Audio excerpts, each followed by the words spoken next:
Senator from Rhode Island.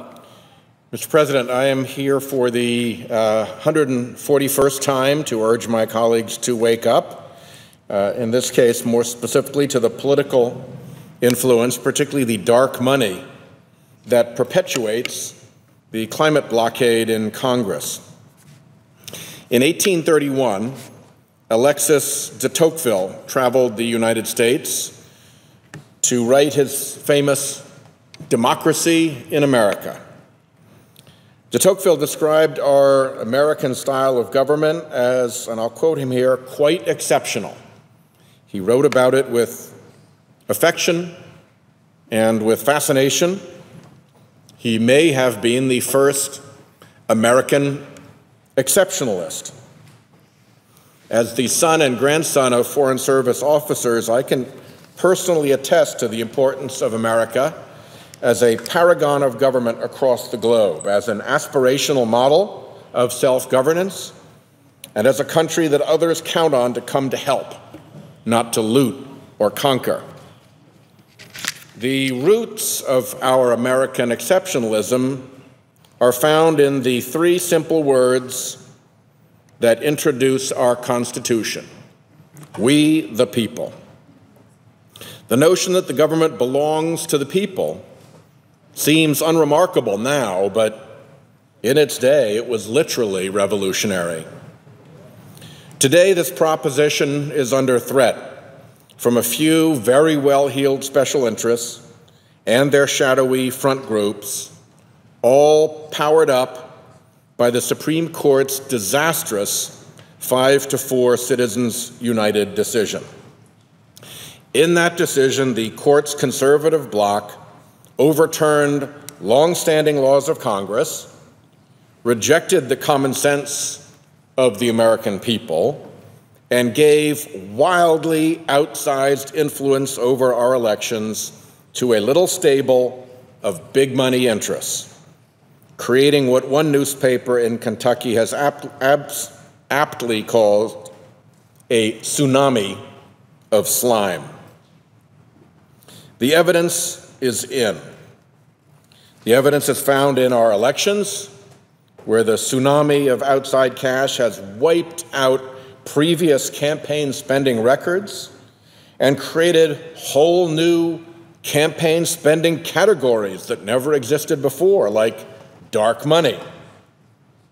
And the evidence is found in this chamber, where before Citizens United, we had a thriving bipartisan debate on climate change. Now, we have exactly the silence the polluters want from the Republican side. It wasn't very long after de Tocqueville published his famous book on American democracy that the physicist John Tyndall wrote about excess heat trapped by the buildup of certain gases in the atmosphere. He wrote, "To account for different amounts of heat being preserved to the earth at different times, a slight change in the atmosphere's variable constituents would suffice for this. Such changes," he wrote, "in fact may have produced all the mutations of climate which the researches of geologists reveal." Those variable constituents to which Tyndall referred include carbon dioxide, methane, and water vapor. He was writing about what we now call the greenhouse effect. We have understood this greenhouse effect for a century and a half. Abraham Lincoln was president when this was published. It's nothing new or controversial in real science, as I think every single one of our major state universities would attest. And it's starting to have a pretty pronounced effect. NOAA just reported that the Earth passed what they called another unfortunate milestone. Carbon dioxide concentrations passed 400 parts per million at the South Pole last month. That was a first in 4 million years.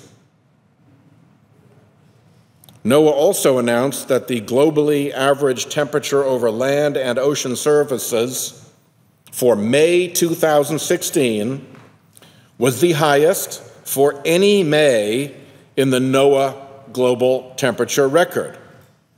This marks the 13th consecutive such month, breaking its monthly global temperature record, the longest streak in NOAA's 137 years of keeping records. We understand what's going on, so why is Congress stuck asleep at the wheel? Why? Because since the Supreme Court's decision in Citizens United, the big fossil fuel polluters and their network of front groups, a well-documented crowd now in academic literature and in journalism, have poured money and threats into our politics. Just one group, the Koch brothers-backed front group Americans for Prosperity, openly proclaimed that if Republicans support a carbon tax or climate regulations, they'd, and I quote them here, be at a severe disadvantage in the Republican nomination process. It would mean, and I quote them again there, political peril. The threat is plain. It is funded by the very deep pockets and the highly motivated schemes of the fossil fuel industry, enabled by Citizens United, and much of it is hidden from public disclosure. Candidates get it. It's the public that doesn't see what's going on behind the scenes. Every election since Citizens United has broken spending records, and this year is on track to do it again. Super PACs, anonymous so-called social welfare 501c4 groups, and other outside groups have so far spent nearly $400 million on this election. And we're still nearly 5 months from Election Day. Politico has reported that donations to super PACs are expected to exceed $1 billion this election cycle. Gee, for $1 billion, what could they possibly want? We know where this money will go. It will fund an onslaught of the ugly, noxious, negative campaign ads that Americans hate. They hate the negative messages smearing the ads' targets, but they also hate another message. They hate the message that this smear was paid for by some shadowy group that they know perfectly well has no role in their state or in their life, that they've usually never heard of, but which has suddenly commandeered their TV screen to deliver the smear attack. That secondary payload, which has delivered negative ad after negative ad, is piling up, and its message to the American viewer is clear. This has gotten weird, this has gotten out of hand, and you don't count. Not surprisingly, Americans are becoming more and more disillusioned with our politics. According to a Bloomberg poll, 72% of Americans report being fed up with politics and politicians, and 59% feel the, quote, political system is broken. According to a recent Rasmussen poll, 3/4 of likely voters believe the wealthiest individuals and companies have too much influence over elections, and 8 in 10 agree that wealthy special interest groups have too much power and influence. They're not wrong. That Citizens United decision has even helped make Americans feel, by a ratio, believe it or not, of 9-to-1, that an ordinary American won't get a fair shot against a corporation in the United States Supreme Court by 9-1. It's a dirty circle. The strength of America lies in its people, stoking distrust and contempt for our political system breeds cynicism, and that cynicism gives special interests more influence in their age-old battle to loot the public. That failure also jeopardizes the exceptionalism that has made America an example for good throughout the world. Fat chance that we're an example for good on climate change when the fossil fuel industry has done what it has with its campaign spending. It's a mess, and to clean it up, a group of us have assembled a We the People suite of legislation. The We the People legislation is a collection of straightforward reforms designed to loosen the grip of big money on our elections, reduce the influence that wealthy special interests have over our government, often behind the scenes, and return America's democracy to its true owners, the American people. How do we do this? Well, first, we bring transparency back to our elections with an updated Disclose Act, a bill I've introduced in the last 3 Congresses. Disclose would require every organization spending money in elections, including super PACs and tax-exempt 501c4 groups, to promptly disclose donors who've given $10,000 or more during an election cycle, and to get spending information online within 24 hours. It would prevent super PACs from acting as de facto extensions of a candidate's campaign, and it would reform the Federal Election Commission to break the partisan deadlock that cripples enforcement of existing campaign finance laws. Second, we undo the court's dreadful Citizens United decision.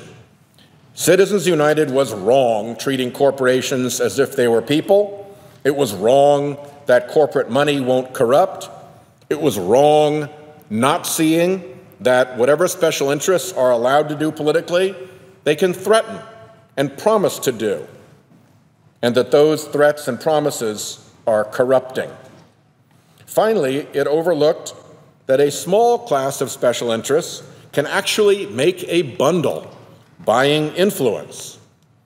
The fossil fuel industry, for instance, even when it spends $750 million in one election, is still making a bundle protecting the massive subsidies that support fossil fuel in this country. According to the IMF, that number is about $700 billion every year in effective subsidy. So, We the People include Senator Udall's constitutional amendment to give Congress the power to once again pass common sense measures regulating presently unlimited corporate cash in our elections. And finally, We the People includes proposals championed by Senators Bennett and Baldwin to stop the spinning of the revolving door that so often makes officials beholden to corporate special interests. Mr. President, it was not long after Alexis de Tocqueville described our unique American democracy, and it was about the same time John Tyndall described the basic science of the greenhouse effect, that President Lincoln reminded a war-weary nation of the point of all that bloodshed, that government of the people, by the people, and for the people shall not perish from the earth. Allowing special interests to secretly buy elections and influence government officials gives away an American patrimony that was dearly bought. Make no mistake, without Citizens United and without the malign and dishonorable use of its weaponry by the fossil fuel industry, we would have had by now a bipartisan solution to climate change. A faction on the court that unleashed that new political weaponry, an industry that took shameful and remorseless advantage of it, and a party that has willingly subordinated itself to that influence to keep the money flowing, all share the blame for where we are today. Mr. President, we need to clean this up. The polluters don't just pollute our planet, they are polluting our very democracy. I yield the floor.